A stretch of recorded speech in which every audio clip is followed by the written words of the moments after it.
Hi friend, welcome to our channel friends. ఇవాల్టి వీడియోస్లో ఇందిరమ్మ ఇళ్ళ పథకం గురించి ఒక కొత్త అప్డేట్ అయితే రావడం అయితే జరిగింది ఫ్రెండ్. ఆ అప్డేట్ ఏంటో మనం ఇప్పుడు ఈ వీడియోలోనైతే తెలుసుకుందాము.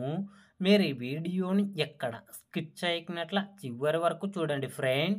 అప్పుడైతే నేను చెప్పేది మీకు అర్థమవుతుంది. అలాగే వీడియో నచ్చితే ఒక లైక్ చేసి ఇంతవరకు మన ఛానల్ సబ్స్క్రైబ్ చేయని వాళ్ళు వెంటనే సబ్స్క్రైబ్ అయితే చేయండి ఫ్రెండ్. తెలంగాణలో రేషన్ కార్డు లేని నిరుపేదలకు ఇందిరమ్మ ఇల్లు మంజూరు చేస్తామని మంత్రి పొంగులేటి శ్రీనివాసరెడ్డి తెలిపారు.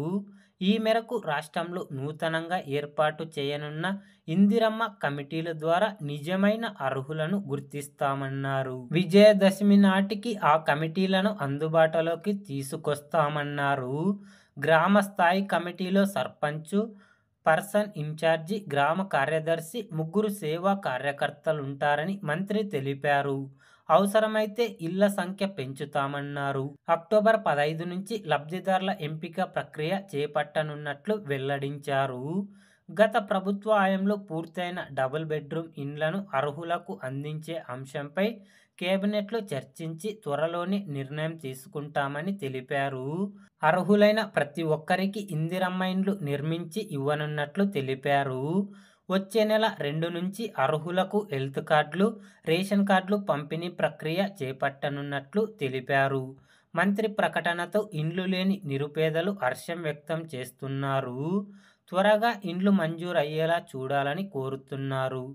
తెలంగాణలోని 119 నియోజకవర్గాలకు ప్రతి నియోజకవర్గానికి 3,500 చొప్పున ఇల్లు మంజూరు చేసేందుకు సర్కార్ కసరత్తు చేస్తుంది.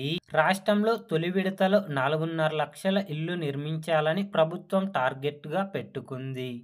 అర్హులకు ఒక్కో ఇంటికి 5 లక్షలు ఇవ్వనున్నారు.